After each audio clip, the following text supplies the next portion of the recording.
আজ থেকে শুরু হয়েছে পুরোদমে ঈদুল আজহা অর্থাৎ মুসলমানদের অন্যতম ধর্মীয় উৎসব কুরবানি ঈদের ছুটি।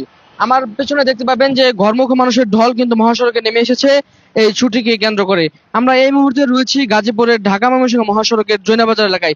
দেখবেন যে পুরো এলাকা জুড়ে কিন্তু মানুষের একদম শ্রমজীবী থেকে শুরু করে শ্রমিকদের একটি ঢল নেমে এসেছে। যেই ঘরমুখী মানুষ কিন্তু ঈদের আনন্দ উপভোগ করতে, পরিবারের সাথে ঈদ করতে কিন্তু বাড়ির উদ্দেশ্যে রওনা হয়েছেন। আমরা দেখছি যে মহাসড়কে কিন্তু একটি যানজটেরও সৃষ্টি হচ্ছে মাঝে মাঝে।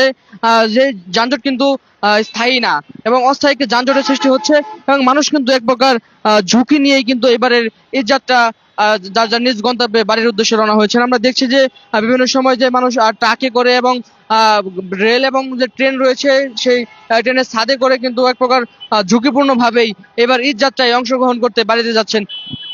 আমরা যেমনটি জানি যে এবার গাজীপুরে কিন্তু 3 ধাপে বিভিন্ন কলকারখানা এবং গার্মেন্টস শ্রমিক দের কিন্তু ছুটির ঘোষণা করা হয়েছে।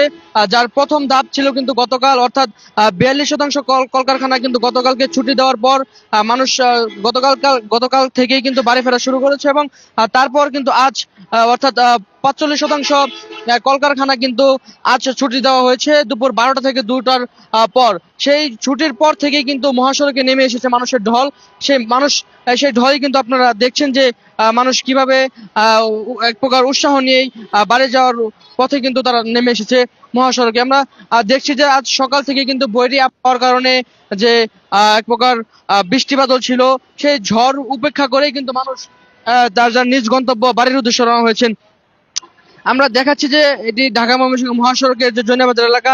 আমরা আরেকটি বিষয় আপনাদেরকে দেখাচ্ছি যে এখানে কিন্তু একটি কাভার ভ্যান দাঁড়িয়ে রয়েছে এবং কাভার ভ্যানের এক প্রকার কিন্তু মানুষ আবদ্ধ হয়েই যানবাহন না পেয়ে তারা বাড়ির উদ্দেশ্যে রওনা হচ্ছেন। আমরা আরো কিছু বিষয় লক্ষ্য করেছি যে যাত্রীদের এবার যেমনটি অভিযোগ গত কয়েক বছরের নেই, যে বাড়তি ভাড়ার একটি বিষয়, সেই বাড়তি ভাড়ার একটি অভিযোগও কিন্তু রয়েছে এই গত বছরে নেই।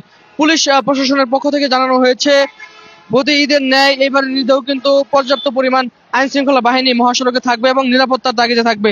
আমরা লক্ষ্য করেছি যে প্রতিটি স্ট্যান্ডে কিন্তু আইন শৃঙ্খলা বাহিনীর লোকজন রয়েছে আর তারা যে কোনো আপত্তিকর ঘটনা এড়াতে কিন্তু তারা সার্বিক নিরাপত্তায় কাজ করে যাচ্ছে।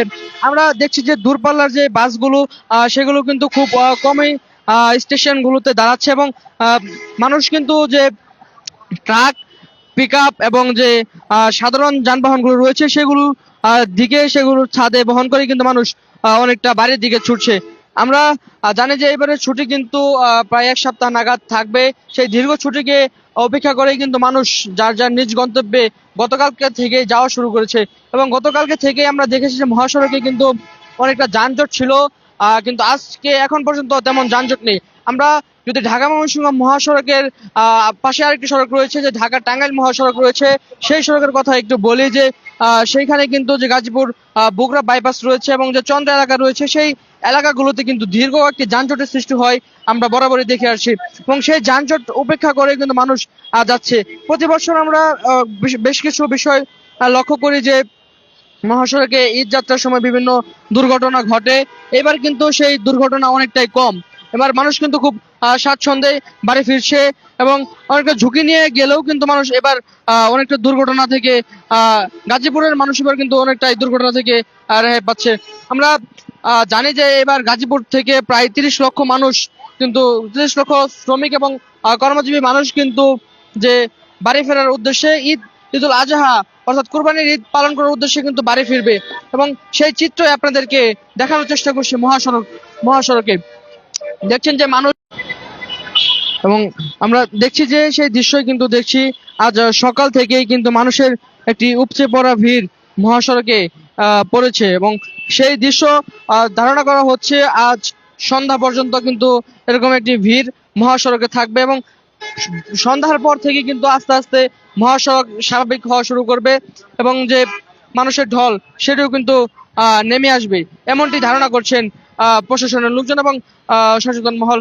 আমরা দেখছি যে মানুষ এভাবে দাঁড়িয়ে আছে দূরপাল্লার বাসের জন্য এবং বাসের যে বাড়তি ভাড়া রয়েছে সেই ভাড়ার বিষয়ে কিন্তু যে প্রশাসন রয়েছে তারা অনেকটা নজরদারি করছে। আমরা দেখছি যে মহাসড়কের পাশে বিভিন্ন স্ট্যান্ড করে কিন্তু যে ট্রাক রয়েছে সেই ট্রাক তারা যাত্রী উঠাচ্ছে এবং সেই যাত্রী উঠানোর পাশাপাশি যাত্রীরা বলছে যে বাসের চাইতে যে ট্রাক দিয়ে তাদের যাত্রা, সেই যাত্রায় তাদের ভাড়াটা অনেকটাই কম নেওয়া হচ্ছে এবং তারা সেই সুবিধার জন্যই কিন্তু এক প্রকার ঝুঁকি নিয়ে ট্রাক দিয়ে বাড়ির উদ্দেশ্যে রওনা হচ্ছে।